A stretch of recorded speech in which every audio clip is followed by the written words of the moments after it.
আমি এখন চেরি বাগানের ভেতর দিয়ে হাঁটছি।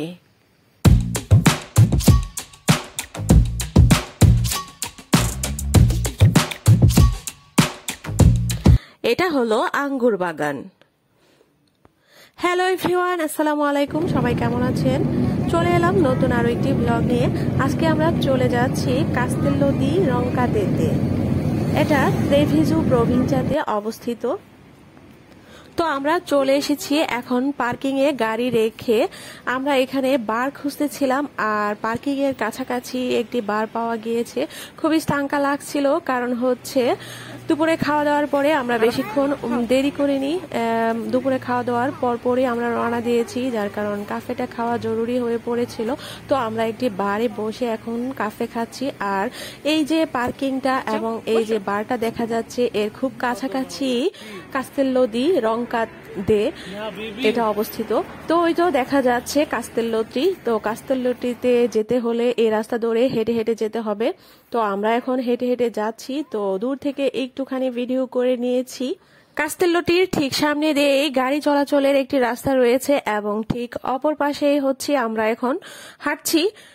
তো এদিকে হচ্ছে এই জায়গাটি খুবই সুন্দর এবং এর পাশ দিয়েই হচ্ছে হাঁটার একটি রাস্তা, এবং হাঁটার রাস্তার ঠিক পাশেই রয়েছে একটি খালের মতন একটি লেক।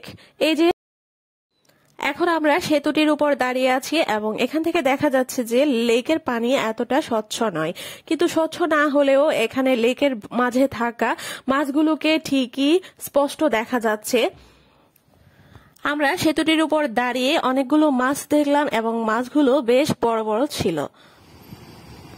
তো এদিক দিয়ে মোটামুটি ঘোরাফেরা শেষ। তো আমরা এখন চলে যাচ্ছি সামনের দিকে, এবং সামনের দিকে গিয়ে অল্প কিছুক্ষণ ঘুরে ফিরে তারপর আমরা কাস্তেলোটির ভেতর দিকে চলে যাব। তো ভিডিওটি পুরোটা দেখার জন্য আপনারা আমাদের সাথেই থাকুন। এখন হচ্ছে একটা রাস্তা ধরে লেকের ঠিক কাছাকাছি যাওয়া যায়। তো আমরা এখন লেকের ঠিক কাছাকাছি গেলাম এবং এখানে যে মাছ দেখা যাচ্ছে, জানি না আপনারা ভিডিওতে স্পষ্ট দেখতে পাচ্ছেন কিনা, এখান থেকে কিন্তু অনেকগুলো মাছ দেখা যায়। আমরা এখন কাস্তেলোটির ভেতরে চলে এসেছি। এখানে রয়েছে বিশাল আকারের একটি গেট এবং গেটের দুপাশে দুটি মিনারের মতন খাড়া খাড়া স্তম্ভ দেখা যাচ্ছে, এবং স্তম্ভটাই বাইরে থেকে দেখতে খুবই সুন্দর দেখা যায়। আর ভেতরে একটা মহল রয়েছে। এই যে মহলটা হচ্ছে এই, আর এর ঠিক মহলটির সামনে দিয়ে যাওয়া রাস্তার ঠিক দুপাশে রয়েছে বড় বড় দুটি গাছ, এবং গাছগুলো দেখতে এত সুন্দর, মনে হচ্ছে অনেক বয়স্ক গাছ হবে, এবং এর ডালপালা উপর থেকে একদম নিচ পর্যন্ত ছড়ানো।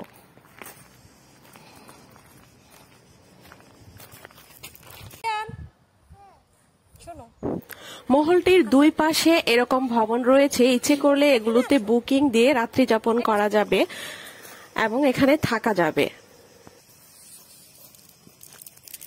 গাছগুলোর শাখা প্রশাখাগুলো উপরে যেমন বিস্তৃত, তেমনি মাটির দিকেও একদম বিছানার মতো মাটির সাথে লেগে আছে। এই যে বিশাল আকারের এই মহলটি দেখা যাচ্ছে, এই মহলটির ভেতরে রয়েছে মূলত কয়েকটি বার, এবং বারের মধ্যে ইচ্ছে করলে কোনো কিছু কিনে খাওয়া যাবে। তো আমরা এখন মহলটির সামনে দাঁড়িয়ে আছি। এখানে অনেক সুন্দর সুন্দর গাছ রয়েছে এবং গাছগুলোর কাছে আমরা কিছুক্ষণ ফটো সেশন করে নিলাম। আর এটা হচ্ছে মহলের পেছনের অংশ। তো আমরা হেঁটে হেঁটে মহলের পেছনের অংশে চলে এসেছি, আর ঠিক পেছনের দিকেও রয়েছে বড় আরেকটি গেট।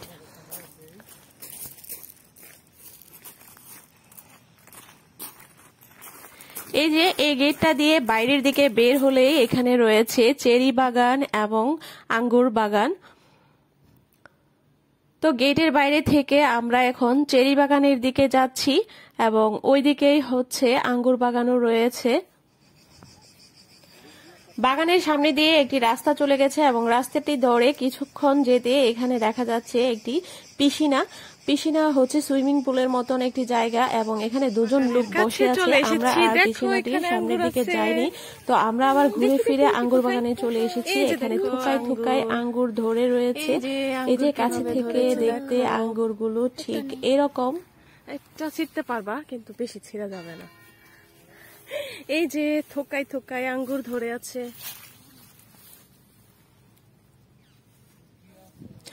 আঙ্গুর বাগান আমি আর কখনো এত কাছে থেকে দেখিনি। আজকে এই ফার্স্ট টাইম আমি আঙ্গুর বাগান ঘুরে ঘুরে দেখছি, খুবই ভালো লাগছে।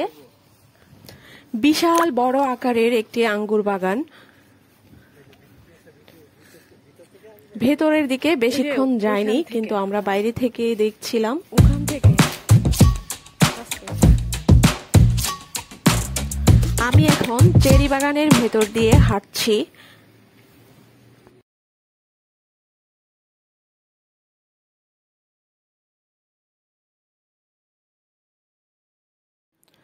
দেখেছো আঙ্গুরের থোকাটা কত সুন্দর, এত পিচ্ছি কেন এগুলো, আবার পেকে পেকেও রয়েছে। আঙ্গুর বাগান, চেরি বাগান ঘুরে আমরা আবার চলে এসেছি কাস্তেল্লোটির ঠিক ভেতরের দিকে। আর কাস্তেল্লোটির দুই পাশে রয়েছে এরকম সাজানো বাগানের মতো জায়গা। তো এই যে ফাঁকে ফাঁকে আবার হাঁটার জন্য রাস্তাও দেওয়া রয়েছে। এখন আমরা কাস্তেল্লোটির সামনে দিয়ে যে রাস্তা, এই রাস্তার দুপাশ ধরে এরকম দুটি বড় বড় বৃক্ষ রয়েছে। আর এই যে বৃক্ষগুলোর ডালপালা এভাবে ছড়িয়ে রয়েছে। আমরা এখন এই ডালপালাগুলোর সাইডে গিয়ে ছবি সেশন করছি। গাছের শাখা প্রশাখাগুলো মাটির সাথে একদম লেগে আছে, দেখতে খুবই ভালো লাগছে এবং এগুলোর পাতাগুলো হাত দিয়ে ধরা যাচ্ছে, খুবই ভালো লাগছে। আর এই যে বাগানগুলো, এই বাগানের মাঝখান দিয়ে হাঁটার রাস্তা রয়েছে, এখান দিয়ে হাঁটতেও অনেক ভালো লাগে। ভিডিওটি ভালো লাগলে আমার চ্যানেলটিকে সাবস্ক্রাইব করবেন। সবাই ভালো থাকবেন, সুস্থ থাকবেন। আল্লাহ হাফেজ।